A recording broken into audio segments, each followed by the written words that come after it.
eksklusif kepada salah satu tim koordinasi sebagai narasumber sebagai penyusunan span lapor. Demikian informasi yang kami dapat. Pak Hendri, saya dengar informasi ini kan salah satu kegiatan span lapor ya, yang pada intinya regulasi berubah di tahun 2023 ke 2020. Nah, inti perubahan itu apa sebenarnya, Pak? Lebih kepada penguatan untuk kelembagaan ya, kelembagaan dari tim koordinasi pelaksanaan SP4N lapor untuk pemerintah daerah. Jadi ada Permendagri nomor 8 tahun 2023 tentang susunan tim pengelolaan pengaduan di lingkungan Kementerian Dalam Negeri dan pemerintah daerah. Jadi pemerintah Kota Waringin Barat sudah berinisiasi untuk menyesuaikan tim koordinasi yang ada untuk pengelolaan span lapor yang ada di Kota Waringin Barat ini dengan Permendagri yang sudah dikeluarkan tersebut, Permendagri nomor 8 tahun 2023. Ada beberapa penguatan tentang kelembagaannya, terutama bagaimana melibatkan setiap pimpinan kepala perangkat daerah, baik itu kepala dinas, badan, sampai kepada pejabat pelaksana di tingkat penyelesaian tindak lanjut dari pengaduan masyarakat. Nah, kalau kita melihat dari pembanding di 2023 ke 2024 kan baru berjalan 2020. Untuk tolak ukurnya 2023 sampai sejauh mana sih hasil pembinaan USAID sendiri, USAID sendiri gitu? Yang sudah dilakukan USAID Segar ya, bekerja sama dengan pemerintah Kabupaten Kota Waringin Barat dalam penguatan span lapor adalah memperkuat dengan penyusunan rencana aksi pelaksanaan SP4N lapor di Kota Waringin Barat untuk periode tahun 2023 sampai tahun 2026. Kemudian juga memberikan pengembangan kapasitas melalui pelatihan kepada admin span lapor di Kota Waringin Barat pada setiap perangkat daerah, dan juga melakukan proses pendampingan terkait dengan asistensi ya dalam penerapan atau pelaksanaan span lapor di Kota Waringin Barat. Tujuannya apa, Bang? Tujuannya sebetulnya secara garis besar adalah bagaimana memperkuat pengaduan ya, pengelolaan pengaduan dari masyarakat sehingga semua keluhan yang ada di masyarakat itu bisa ditangani dan juga bisa direspon. Tidak hanya keluhan tetapi juga aspirasi dari masyarakat bisa ditangani dan direspon oleh pemerintah Kabupaten Kota Waringin Barat. Jadi dengan begitu harapannya proses pembangunan di Kota Waringin Barat juga bisa berjalan lebih inklusif di semua bidang, termasuk yang menjadi perhatian kami adalah bidang lingkungan hidup dan keberlanjutan sumber daya alam di Kota Waringin Barat. Kalau Pak Hendri sendiri sebagai apa di sini?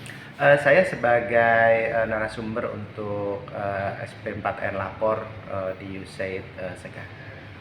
Nah, kalau kita bicara tolak ukur, Bang, untuk pembanding step ini apa per bulan, apa per triwulan, atau per 6 bulan, atau setahun sekali, atau bagaimana, Bang? Dalam konteks evaluasi yang ada di di Renaksi ya, di Renaksi yang sudah ditetapkan oleh Bupati Kota Waringin Barat, itu dalam periode setiap 6 bulan, 1 tahun itu nanti dalam satu periode penilaian, tapi setiap 6 bulan itu akan dilakukan proses evaluasi. Bahkan setiap 3 bulan itu akan dibahas bagaimana pengaduan-pengaduan yang diterima oleh pemerintah Kabupaten Kota Waringin Barat di dalam forum rapat pimpinan, yaitu dihadiri oleh Bupati, Sekretaris Daerah, dan pimpinan kepala dinas atau kepala bidang. Nah, kalau kepala badan. Kita mendengar informasi bahwa USAID Segar ini digandeng oleh Bappenas, atau bagaimana? Ini adalah program kerjasama antara pemerintah Indonesia dengan pemerintah Amerika, bantuan dari pemerintah Amerika yang implementing agensinya ada di Bappenas. Jadi Bappenas sebagai implementing agensi dari program ini sebetulnya, bersama dengan kementerian dan lembaga yang lain. Di situ ada beberapa kementerian yang lain seperti dari Kemenpan, kemudian juga dari Kementerian Lingkungan gitu. Tadi Bappenas juga mengkoordinasikan. Harapannya, Bang, selaku tim koordinator di sini? Tentu pengelolaan pengaduan menjadi penting.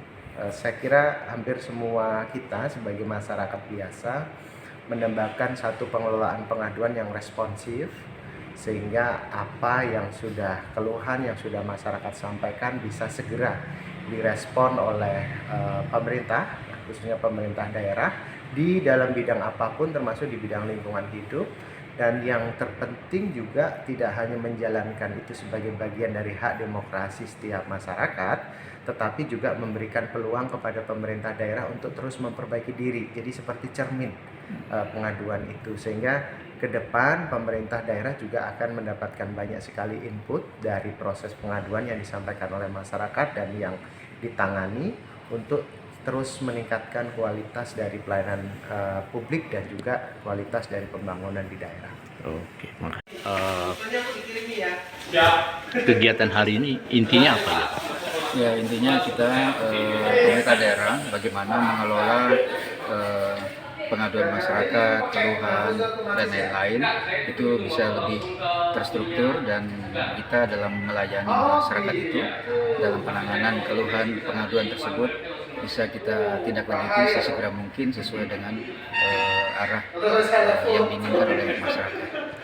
Nah, kalau kita melihat pembanding di tahun 2023 kan sudah berakhir ini. 2024 akan berjalan. Nah, regulasinya bagaimana? Ya, memang ada perubahan regulasi, sedikit perubahan regulasi. Kalau yang lama itu mengacu ke Kemenpan RB, yang baru ini adalah mengacu kepada Kementerian Dalam Negeri melalui Peraturan Menteri Dalam Negeri Nomor 8 Tahun 2023. Nah, jadi kita saat ini melakukan penyesuaian untuk pengelolaan pelaporan pengaduan masyarakat. Oh, jadi sistem lapornya ada perubahan regulasi gitu ya? Regulasinya, tapi dalam konteks aplikasi atau medianya tetap sama, yaitu SP4N lapor. Oh. Hanya regulasinya saja yang berubah. Nah, mungkin harapannya sebagai VLT yang mana koordinator secara keseluruhan di masing-masing SKPD bagaimana?